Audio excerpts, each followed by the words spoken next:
শিক্ষার্থী বন্ধুরা, তোমাদের সকলকে স্বাগত জানাই অপূর্ব বাংলা হোম টিউটর ইউটিউব চ্যানেলে। আজ আমি তোমরা যারা এবছর 2023-24 উচ্চ মাধ্যমিক পরীক্ষার্থী রয়েছে, তোমাদের উচ্চ মাধ্যমিক পরীক্ষাকে কেন্দ্র করে এবিটে টেস্ট পেপার থেকে এসি 47 পেজ অর্থাৎ ইতিহাসে যে পেজটি রয়েছে এসি 47 নম্বর পেজে, ওই পেজের এমসিকিউ প্রশ্ন উত্তরের ক্লাস নিয়ে এলাম। আমি আবার এই পেজেরই এসিকিউ প্রশ্ন উত্তরের ক্লাস নিয়ে আসবো। সমস্ত ক্লাসগুলো তোমরা প্লেলিস্টের মধ্যে পাবে। আজ আমরা এমসিকিউ প্রশ্ন উত্তর আলোচনা করব এই পেজের, ঠিক আছে? তো আমি প্রত্যেকটি সেটের, এগুলোকে সেট বলা হয়, প্রত্যেকটি সেটের আমি দুটো করে ক্লাস বের করে দেবো, ঠিক আছে? তো দেখো, এখান থেকে তোমাদের 47টা আরম্ভ হচ্ছে, ঠিক আছে? এইখান থেকে, তো এখান থেকেই তোমাদের প্রশ্ন দেওয়া রয়েছে। দেখো ফার্স্ট প্রশ্ন কি বলা রয়েছে, দেখো এখানে দেখো, দক্ষিণারঞ্জন বসু ছেড়ে আসা গ্রাম হলো একটি। এখানে দেখো উত্তরটা হবে যেটা স্মৃতিকথা। আমি এখানে পেন দিয়ে উত্তরগুলোকে দাগিয়ে দিয়েছি তোমাদের ভিডিওটি ছোট করার উদ্দেশ্যে, ঠিক আছে? দ্বিতীয় নম্বর প্রশ্ন দেখো, আধুনিক ইতিহাস চর্চার জনক হলেন। উত্তর হবে ইবন খালদুন। তারপরে দেখো 3 নম্বর প্রশ্নে যাচ্ছি, পর্তুগিজরা ব্ল্যাক গোল্ড বলতো কাকে? গোলমরিচকে। এইটা একটা মশলা, তোমরা জানো। তারপরে দেখো নেক্সট প্রশ্ন যাচ্ছি এবারে আমরা, আফ্রিকাতে প্রথম উপনিবেশ স্থাপন করেছিল। উত্তর হবে ডাচরা বা ওলন্দাজরা। কত সালে? 1800 থেকে 1870 খ্রিস্টাব্দের মধ্যে। তারপরে দেখো নেক্সট প্রশ্ন, 5 দাগের প্রশ্ন, নানকিং এর চুক্তি স্বাক্ষরিত হয়েছিল 1842 খ্রিস্টাব্দে। আর তারপরে দেখো 6 দাগের প্রশ্ন কি বলা রয়েছে, দেখো কি বলা রয়েছে, বাংলায় দ্বৈত শাসন ব্যবস্থার অবসান ঘটান। উত্তর হবে ওয়ারেন হেস্টিং। চ্যানেলে নতুন থাকলে অবশ্যই চ্যানেলটাকে সাবস্ক্রাইব করে নেবে, বেল আইকন কলটিশন ওপেন রাখবে প্রত্যেকটি ক্লাসের নোটিফিকেশান ঠিক করে পাওয়ার জন্য। দেখো এরপরে দেখো, স্তম্ভ 1-এর সঙ্গে স্তম্ভ 2 মেলাও। কি বলা রয়েছে, ফারুকসিয়ারের ফরমান এর সঙ্গে যাবে কি? দেখো 1717 খ্রিস্টাব্দ, এটাই কিন্তু ফারুকসিয়ারের ফরমানের সঙ্গে যাবে। তারপরে দেখো পিটের ভারত শাসন আইন এর সঙ্গে যাবে 1784 খ্রিস্টাব্দ। রেগুলেটিং অ্যাক্ট এর সঙ্গে যাবে 1773 খ্রিস্টাব্দ। কোম্পানি দিওয়ানি লাভ এর সঙ্গে যাবে 1765 খ্রিস্টাব্দ। বিকল্প সমূহ বলতে এটা যে উত্তরটা হবে, অর্থাৎ অপশান এ হবে সঠিক উত্তর। 1-এর বি, 2-এর ডি, 3-এর এ, 4-এর সি। তারপরে দেখো নেক্সট প্রশ্ন, 8 দাগের প্রশ্ন, দক্ষিণ বিদ্যাসাগর বলা হয়। দক্ষিণী বিদ্যাসাগর কাকে বলা হয়? বিরসালিঙ্গম পান্তুলুকে। এটা বিবিই করে রাখবে তোমরা, এবছর আসার সম্ভাবনা রয়েছে। তারপরে দেখো নেক্সট প্রশ্ন, 9 দাগের প্রশ্ন, তত্ত্ববোধনী পত্রিকার প্রকাশ করেন। তত্ত্ববোধনী পত্রিকাটি কে প্রকাশ করেন? দেবেন্দ্রনাথ ঠাকুর।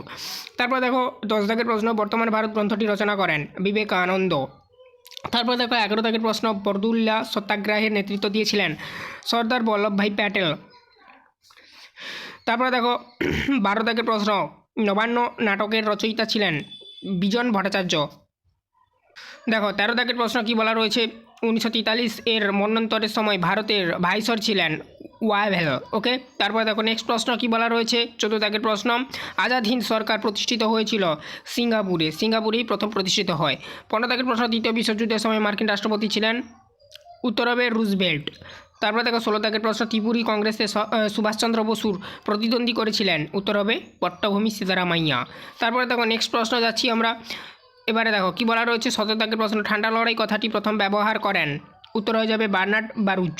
এখানে দেখো স্পেলিং মিস্টেক রয়েছে, বারুক লেখা রয়েছে বর্গীজ হবে, এই জন্য বর্গীজ সাইডে আমি লিখে রেখে দিয়েছি তোমাদের দেখানোর উদ্দেশ্যে। তারপরে দেখো নেক্সট প্রশ্ন কি বলা রয়েছে, জোট নিরপেক্ষ আন্দোলনের প্রধান উদ্যোক্তা ছিলেন জওহরলাল নেহরু। নেক্সট পেজে যাচ্ছি, নেক্সট পেজে তোমাদের কি বলা রয়েছে এখানে দেখে নাও। এখানে দেখো নেক্সট প্রশ্ন, এখান থেকে 19 দাগের প্রশ্ন, পেরেস্ত্রেকার প্রবর্তক ছিলেন। উত্তর হবে মিখাইল গর্বাচেভ।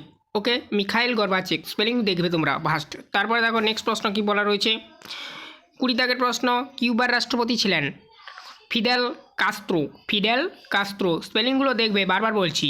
তারপর দেখো সার্কের প্রথম শীর্ষ সম্মেলন অনুষ্ঠিত হয় 21 দাগের প্রশ্ন, ঢাকায়। এটা কিন্তু ইম্পর্টেন্ট রয়েছে, তোমরা ভিভিআই করে রাখো, অনেক সময় আসে তোমাদের এইচএস পরীক্ষাতে। নেক্সট প্রশ্ন দেখো, ভারতের প্রথম পারমাণবিক শক্তি কমিশনের চেয়ারম্যান ছিলেন। উত্তর হবে কি? অপশান ডি, হোমি জাহাঙ্গীর ভাবা। তারপরে দেখো নেক্সট প্রশ্ন, 23 দাগের প্রশ্ন, বাংলাদেশের মুক্তিযুদ্ধের প্রধান নেতা ছিলেন এ শেখ মুজিবুর রহমান। এটাও ভিভিআই করে রাখো, এবছর ইম্পর্টেন্ট রয়েছে, আসার জন্য সম্ভাবনা রয়েছে, প্রত্যেক বছর কম বেশি আসে। তারপরে দেখো নেক্সট প্রশ্ন এবারে দেখো 24 দাগের প্রশ্ন, স্তম্ভ 1-এর সঙ্গে স্তম্ভ 2 মেলাও। দেখো 1-এর দাগের প্রশ্ন কি বলা রয়েছে, আওয়ামী লীগের নেতা ডি যাবে, সঠিক উত্তর শেখ মুজিবুর রহমান। 2-এর দাগের দেখো কি বলা রয়েছে, অপশানটা আলজেরিয়া স্বাধীন সংগ্রামী বেন বেল্লা। ইন্দোনেশিয়া, দক্ষিণ পূর্ব এশিয়া রুজভেল্ট এর সঙ্গে যাবে আমেরিকার রাষ্ট্রপতি। দেখো এই একের মানে এই যে এই অপশানটা ঠিক হবে, 1-এর ডি, 2-এর এ, 3-এর বি, 4-এর সি। এই ছিল টোটাল তোমাদের এমসিকিউ প্রশ্নগুলো। আশা করি তোমরা বুঝতে পারলে। এরপর আমি পার্ট 2 ভিডিও ক্লাসে এই পেজের এসএকিউ প্রশ্নগুলো নিয়ে আসবো। ওখানে আমি সমস্ত এসএকিউগুলো আলোচনা করে দেবো, ঠিক আছে? তোমরা প্রত্যেকটি সেটের পার্ট 1 পার্ট 2 এভাবেই ক্লাস পাবে। এটা একটা সেট, ঠিক আছে? তো আজই অবধি সবাই ভালো থেকো। চ্যানেলে নতুন থাকলে অবশ্যই চ্যানেলটাকে সাবস্ক্রাইব করে নেবে।